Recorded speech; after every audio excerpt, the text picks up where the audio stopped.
Oi, gente, passando por aqui com um pouquinho de atraso para falar sobre a decisão importantíssima que nós tivemos a semana passada do STJ com relação ao rol da ANS. É uma discussão antiga, né, que já vinha aí perdurando, uma divergência entre a segunda e a terceira Câmara, enquanto uma era um pouco mais aberta, a outra era um pouco mais fechada. E só estou comentando hoje, aliás, né, também falando de saúde, de direito à saúde. Nós tivemos Covid aqui em casa, eu e meus 2 filhos. Então também recomendo aí a todos que redobrem os cuidados, né? O número de contágio subiu muito, os hospitais estão cheios. E a primeira vez que nós pegamos não foi uma experiência nada agradável.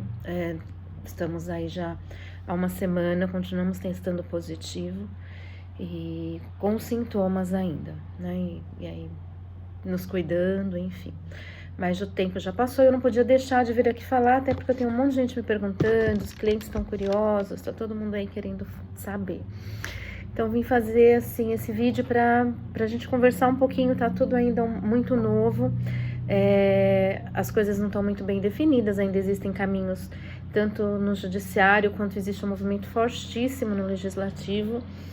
Então vamos lá, vou falar para vocês o que aconteceu nesse julgamento do STJ da semana passada, do dia 8. Entendeu-se no julgamento de 2 recursos, que depois eu vou dizer quais são as matérias, né, que foram analisadas, que o rol da ANS é a Agência Nacional da Saúde, e ela tem um rol que ela traz procedimentos, exames, tratamentos, enfim, parâmetros para que os planos de saúde atendam os seus usuários. E aí, existe uma judicialização muito grande na saúde e existiu o entendimento de que esse rol, ele não era taxativo, ou seja, ele era meramente exemplificativo. Portanto, se eu tivesse uma doença coberta pelo plano de saúde e ainda que algum procedimento não estivesse no rol da ANS, eu poderia obter esse tratamento através de uma ação judicial. Isso causou um aumento exacerbado realmente, né, na judicialização. A gente viu aí o boom que teve, também porque existe, né, uma relutância dos planos de saúde em reconhecer os direitos dos seus usuários. E aí as pessoas iam buscar na justiça, né, a garantia da sua integridade física, da sua saúde, da sua vida, que são os bens mais preciosos.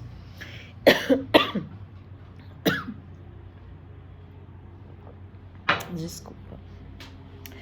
Bom, aí no julgamento da semana passada entendeu-se que o rol da ANS, ele é taxativo com exceções. Isso engessa um pouco, né? Vai dificultar, sem dúvida nenhuma, a luta aí das pessoas que estão enfrentando problemas de saúde negativas de plano. Mas também não fecha a porta, né? Porque ele trouxe algumas aberturas, algumas brechas que bem exploradas, né? E aí realmente com embasamento científico médico, vai ser possível continuar garantindo o atendimento dos beneficiários dos planos. Então, quais são esses parâmetros de situações excepcionais? Eles têm que ser através de uma indicação médica, sem substituto terapêutico no rol.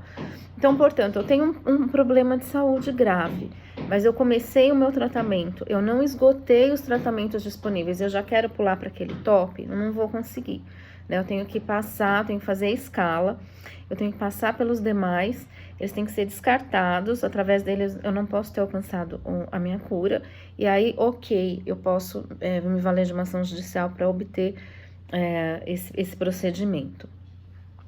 Então, ela não seria obrigada a arcar com o tratamento se existisse outro constante no rol para a cura do paciente, um outro procedimento efetivo, eficaz e já incorporado ao rol. Ela também não é obrigada a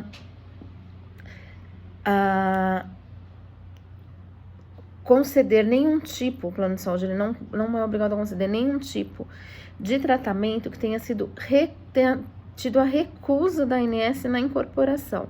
E quando isso ocorre? Quando realmente, cientificamente, não é provada a segurança ou o benefício desse tratamento. Então, essa seria uma outra porta fechada, vamos dizer assim, né? Essa decisão diz, nessa decisão do STJ, que as partes poderiam contratar plano de saúde e seus usuários uma cobertura ampliada ou a negociação de um aditivo para a cobertura desse procedimento extra-rol. E aí, assim, tem que ter a eficácia, né, a medicina baseada em evidências científicas, né, tem que haver a recomendação de órgãos técnicos que já existem hoje. Então, hoje nós temos aí o NATJUS, por exemplo, que ele é um órgão muito importante de aconselhamento dos juízes nessa área de judicialização da saúde. Nós temos também o CONITEC, que ele faz os estudos das incorporações.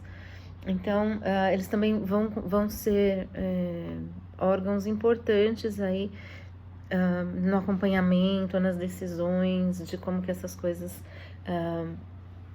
enfim, vão caminhando, porque a medicina ela caminha a passos muito largos, né? E cabe também aí às agências nacionais acompanharem a evolução da medicina. Então, por exemplo, antigamente as listas elas eram atualizadas de 2 em 2 anos. Hoje houve uma redução, né, para 6 meses. Então, a cada 6 meses a lista ela tem que ser atualizada, incorporando novas terapias, novos procedimentos, novos tratamentos. Queria assim, deixar registrado como foram os votos, né? Votaram a favor do rol taxativo os ministros Luiz Felipe Salomão, que era o relator, Vilas Boas Cueva, Raul Araújo, Isabel Galotti, Marcos Buzzi e Marco Aurélio Belize. Ficaram vencidos, né, que entendiam que o rol deveria continuar sendo exemplificativo. A ministra Nancy Andrighi, Paula de Tarso Sanseverino e Moura Ribeiro. E por que, gente? Por que isso foi discutido agora? Haviam 2 recursos especiais. Um em que o plano de saúde foi desobrigado de custear o tratamento não contido no rol para um paciente com diagnóstico de esquizofrenia. E um outro em que a operadora continuou cobrindo o tratamento de uma criança com TEA, o transtorno do espectro autista, porque essa terapia, a ABA, né, ela já é reconhecida e incorporada no rol da ANS. Então, assim, a ABA continuou sendo coberta. Essa votação ela começou ano passado, e aí houve um pedido de vista, ela foi interrompida e voltou agora. Qual é a grande preocupação, na realidade? Que foi até usado como justificativa pelo ministro relator.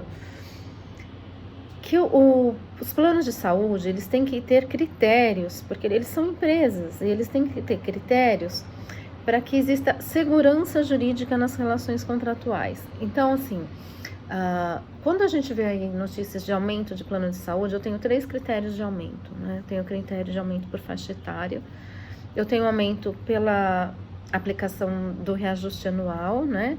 E eu tenho um outro aumento que ele é pela sinistralidade. O que acontece? Quando um grupo ele usa muito um plano de saúde, ele causa um desequilíbrio, isso aumenta a sinistralidade daquele grupo e autoriza que os planos de saúde reajustem também os planos. Então, assim, uma das justificativas foi essa, de que deve haver a segurança jurídica na assistência suplementar à saúde, porque isso também envolve, tem um impacto enorme na questão da saúde pública, na prevenção de doença, na recuperação dos doentes e para garantir, inclusive, do contrato firmado entre as partes. O que mais que a gente está vendo? A partir daí, né, assim, houve muitos comentários, muita gente falando, e aí já começamos a ver que vamos continuar discutindo isso, né? Nós vamos ter aí 2 frentes de discussão, no judiciário e no legislativo. O legislativo já se mobiliza, já tem mais de 20 projetos de lei envolvendo a saúde, para que através de legislação, esses critérios da taxatividade ou não do rol, enfim, que eles sejam melhores revistos. O Supremo Federal já teve a distribuição de uma ação direta de inconstitucionalidade depois desse julgamento, cujo relator é o ministro Luiz Roberto Barroso, e justamente discutindo que é inconstitucional, né, a restrição do rol, o engessamento do rol. E essa petição inicial, né, ela alega que há ofensa à Constituição, na garantia à saúde e na proteção que deve ser oferecida ao consumidor.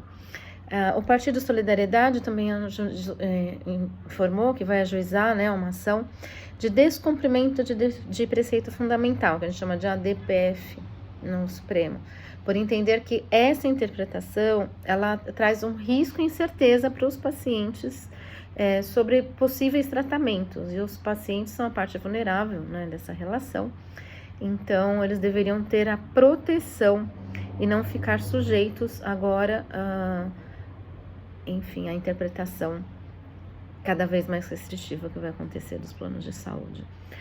O que eu queria dizer é o seguinte, para os meus clientes, para as pessoas que estão me perguntando, as coisas ainda estão muito novas, né? A judicialização, ela vai continuar um pouco mais restrita, vai demandar um pouco mais de trabalho técnico dos advogados, né? E envolvimento também dos médicos para que façam as indicações de forma adequada, que forneçam os elementos de formação de convicção. É uma coisa que eu sempre faço, né? Juntar literatura médica, juntar referências internacionais. Então, assim, isso vai ter que continuar acontecendo. E se não existe, isso que eu queria tranquilizar vocês, né? Que mesmo com essa decisão, se não há outra alternativa a não ser aquela indicada pelo seu médico e não está no rol, a tua porta não está fechada. Então, assim, vamos devagar, vamos todo mundo com calma. A gente já tem essa discussão lá no STF, né? Que é um órgão, a Corte Suprema. As coisas ainda estão caminhando, nós vamos ter aí desdobramentos legislativos. Eu já vi agora as minhas ações, muitas já voltaram com decisão, o juiz mandando que as partes se manifestem tendo em vista a modificação do rol. Eu estou me manifestando com a maior tranquilidade, porque nessas ações que eu propus, realmente não havia outra alternativa viável, todas já haviam sido esgotadas. Então, a minha fala, gente, assim, de muita calma, né? Ninguém precisa se desesperar, vamos aguardar. A nossa luta continua, né? Quem tem realmente a necessidade, a porta não está fechada. Vamos acompanhando, vamos ver o que nos reserva aí os desdobramentos legislativos, qual que vai ser a postura do STF com relação a essa ação já posta e outras, né, que virão também.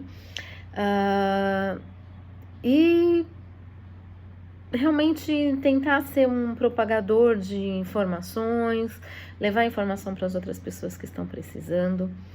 A nossa luta continua, tá bom? A nossa porta não está fechada. E vamos continuar aí a batalha por todos os pacientes que precisam das terapias, dos tratamentos e que a saúde e a vida dependam disso, tá bom? Fiquem todos com Deus e se cuidem, continuem se cuidando muito, porque a nossa pandemia continua aí, né? A Covid não acabou, tá bom? Obrigada, boa tarde.